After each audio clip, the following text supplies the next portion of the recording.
भारत को अस्थिर करने के प्रयासों में पाकिस्तान हमेशा ही अपने लिए मुसीबतें खड़ी करता है और हर प्रयास में असफल भी रहता है। खास बात यह है कि पाकिस्तान भारत के खिलाफ चलने वाले इस खेल में इस्लामिक एकता के नाम पर तुर्की और कतर जैसे देशों को भी जोड़ लेता है। हालिया उदाहरण की बात करें तो असम में सरकारी जमीन पर कब्जा करने वालों के खिलाफ जो पुलिसिया कार्रवाई हुई, उसे मुद्दा बनाकर एक बार फिर से भारत को अस्थिर करने के लिए सोशल मीडिया के जरिए कैंपेन चलाया गया।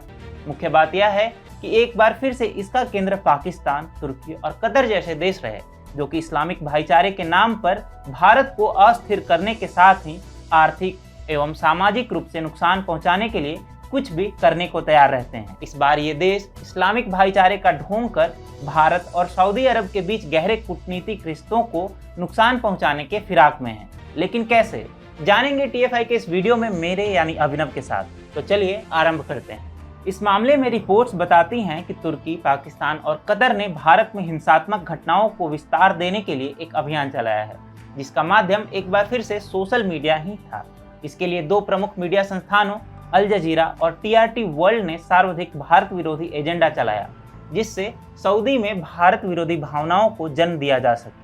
गौरतलब है कि ट्विटर पर एक हैशटैग बॉयकॉट इंडियन प्रोडक्ट्स कुछ दिनों पहले आरंभ किया गया था और तब से ही अब तक यह चलता आ रहा है। यह असम में अवैध कब्जा करने वाले लोगों पर हुई कार्रवाई के संबंध में है।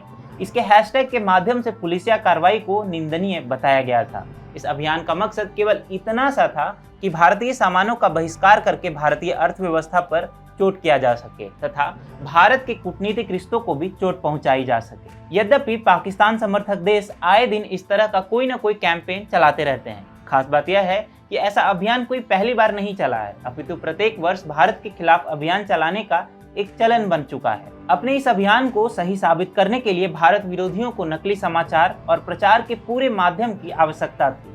ऐसे में अल जजीरा से लेकर पाकिस्तानी मीडिया संस्थान तक भारत विरोधी अभियान चला रहे थे। वहीं सोशल मीडिया पर यह अपेक्षित था जो हैशटैग चलाने के पीछे मुख्य तौर पर बहुत से हैंडल पाकिस्तान और तुर्की से चलाए जा रहे हैं, जिसमें कतर के खास ट्विटर हैंडल की भी विशेष भूमिका थी। भले ही इस मुद्दे पर भारत निशाने पर दिख रहा है, किंतु एक मुख्य निशाना भारत और सऊदी अरब की दोस्ती भी है। भारत और सऊदी अरब के बीच गहरी कूटनीतिक मित्रता और प्रिंस मोहम्मद बिन सलमान की भारत से नजदीकियां इन एजेंडाधारियों के मुख्य निशाने पर थी। तुर्की, पाकिस्तान और कतर जैसे देश तो इस्लामिक भाईचारे के नाम पर भारत के खिलाफ अभियान चलाते ही हैं, लेकिन इस बार कुछ मीडिया संस्थानों ने भी असम की घटना को इस्लामिक एकजुटता से जोड़कर सऊदी को निशाने पर लिया। डिसइंफो लैब की रिपोर्ट बताती है कि कैसे एर्दोगन सऊदी अरब के प्रिंस को भारत के खिलाफ केवल इसलिए आक्रोशित करना चाहते हैं जिससे भारत से उसके रिश्ते खराब हों। इसमें कोई शक नहीं है कि भारत इस सोशल मीडिया की आक्रामकता का शिकार होने वाला पहला देश है। इसमें कुछ इस तरह के अभियान इस्लामिक कट्टरता के विरुद्ध कार्रवाई करने वाले फ्रांस के खिलाफ भी चलाया गया था। इन तीनों ही देशों का उद्देश्य स्पष्ट है कि भारत को आर्थिक रूप से कमजोर किया जाए और इसके लिए पाकिस्तान, तुर्की और कतर जैसे इस्लामिक देश प्लानिंग के तहत इस्लामिक भाईचारे का झंडा बुलंद कर रहे हैं। हालांकि इस पूरी नौटंकी से भारत की न आर्थिक स्थिति को कोई फर्क पड़ने वाला है और न ही सऊदी के साथ भारत के रिश्ते, क्योंकि इन देशों के पहले के अभियान भी औंधे मुंह ही गिरे हैं।